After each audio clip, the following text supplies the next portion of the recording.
Good day guys, quick video about the external of the bug out bag, how I set it up at the moment, how it suits my requirements, and also a bit more about how I might upgrade it a bit later on. At the moment this is how I have it, this is what I have. Budget really is a big concern for everybody. Everybody sets it up on their own way, how its requirements and how it sets their needs. I understand that. You're welcome to leave comments in the comment section about what you do, or maybe advice for me, but for those who do not know yet, or those who want to start off, this is how I set my bug out bag, and I'll explain you a bit more when we get into the equipment. Alright guys, this is the Phalanx pack made by Kinea Pro Gear. It's a 30 liter pack with an extra 7 behind the beaver tail. Color is Coyote Brown. Now the reason why I went with Coyote Brown is, as I said in the previous video, the pack will serve a further purpose as there where I would be on my destination at a later stage.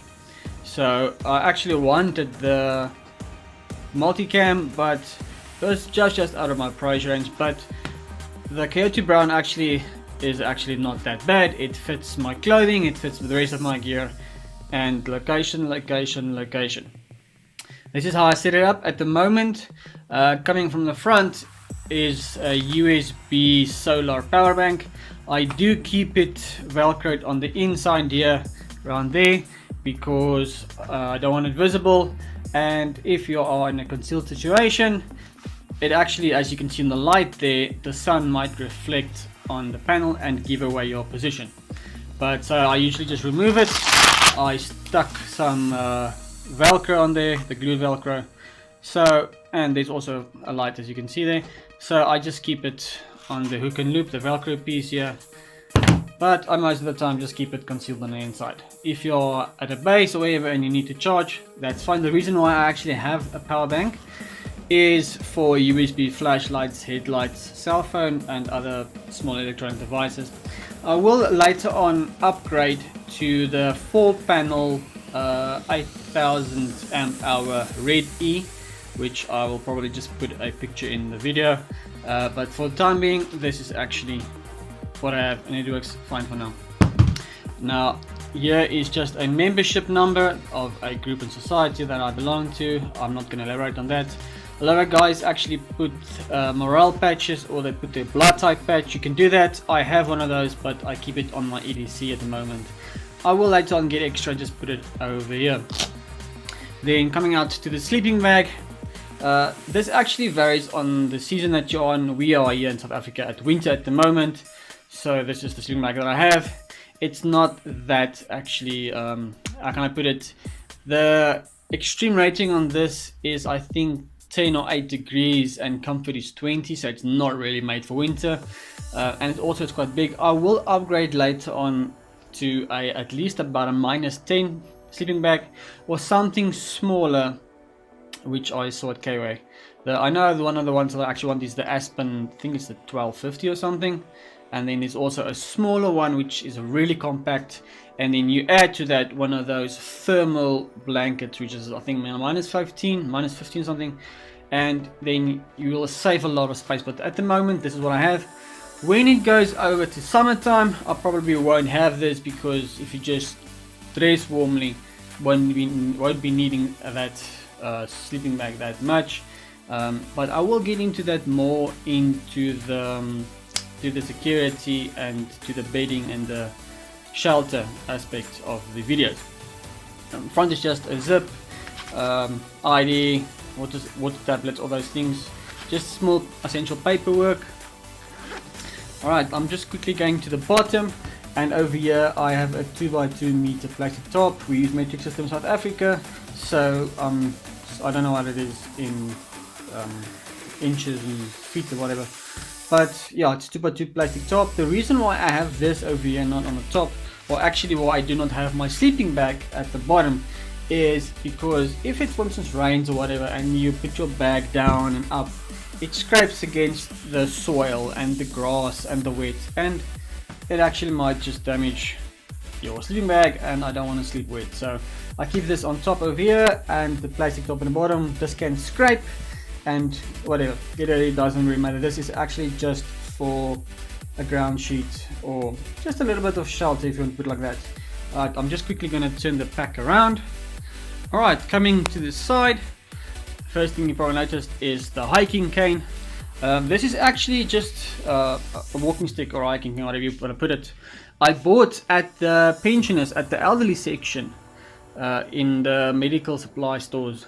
You can buy them at Dis-Chem or Clicks or wherever, and they're like a third or a quarter of the price. I actually went with this design because the knob, the head here, can screw loose, and you can put the grommets of your shelter and your top right over the bolt or the nut on the top over there. And I don't want those weird designs. This actually, because especially the round head and the round knob, it works nice when you have a shelter. It won't damage the top and the shelter over there. Just a couple of carabiners. I have one of those paracord wristbands, whatever you call it. This is just an extra, but it actually keeps the water bottle nice and tight. Everything on the bag is actually nice and tight. Should you come in a situation where you run or you need to climb or whatever, or it gets hooked on a thorn bush or whatever, it stays right where it is. Now I will upgrade from this later on. This is the only thing I have. You can see I actually painted it to make it more camo and black to go with the pack and with the camo. This is an aluminium cheap bottle. I will upgrade later on to something more expensive, something better, because aluminium is actually poisonous, and aluminium has a very lower melting rate than stainless steel, so this will actually deteriorate and burn through and melt a lot easier. But I will actually on this side here later on go with an H2O pouch. I will leave a picture in the video where you can actually put a bottle in it and some cooking stuff. At the moment my pack is set where I do not need to cook. My food and everything is just eat on the go, because I like to go with the stealth concealment type, so no cooking and everything like that. So I will go over when this pack might be used, say for instance security purposes or patrol or whatever. And it goes over long distances. Let's for instance say there's a Red Dawn situation, you go into a camp or wherever and you need to patrol for a week or patrol from point A to point B. You can cook or do whatever, more survival on that. But for the time being, this is just a 72-hour survival pack, so there's enough food and water for me to last 3 days, and I will get into the food and hydration in a different video. Yeah, so this section will go over to a hydration bladder, or not a hydration bladder, I mean an H2O pouch in a later stadium. Just quickly going to turn the pack around to the other side. Alright, coming to the side over here, first thing we see is a hatchet. It's not compulsory, it's not necessary. I actually do keep a survival and a tactical knife on me, on a tactical and a shooting belt, so there's no real need for this, but I like to add this as an extra, just really doesn't weigh a lot. This is mainly more for a little bit of self-defense and also for some bushcraft if you need to make shelters, cut some small firewood or whatever. And then on the pouch over here at the bottom I have my first day of food in a sealed lunchbox. A lot of people actually ask me questions, why do I keep a lunchbox in my bag? But I will get into the food hydration of that. This is just in case you need to hunt or catch fish and you need to store it somewhere, you have an extra storage compartment. And then also just an extra couple of carabiners, and on top there's nothing over there. So this side is actually quite easy and not a lot going on that side. Alright, coming to the back of the pack, not really much going on. At the back here, this is actually the hydration compartment where I will later on upgrade to a nice hydration bladder, but at the moment I just keep my 3x3 meter top. I know that's a 12x12 foot or 12x12 whatever top in state, and then 2 half-liter water bottles that came part of the Sawyer Mini. And then on the straps, not really much going on. This will I just customize if the need arises, however should the time come. And then a nice sternum strap for the chest, extra whistle there. Yeah, there you go, there's a whistle there. And then on the waist straps, also not much going on, also just customizable at the time of need. And then there's a small pouch in front with my walkie-talkie. Now keep in mind, I do not keep my walkie-talkie in here.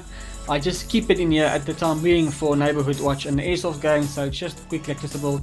This will go onto my plate carrier or my battle belt when the time comes. I just keep a small USB flashlight in here and a small pocket knife and a couple of sweets as I hike and walk long distances. It's nice to keep your mouth busy and like just for morale. And that's pretty much just the back and the external part of the hiking bag. If you guys want to add something, leave a comment, you're more than welcome. Thanks guys, bye bye.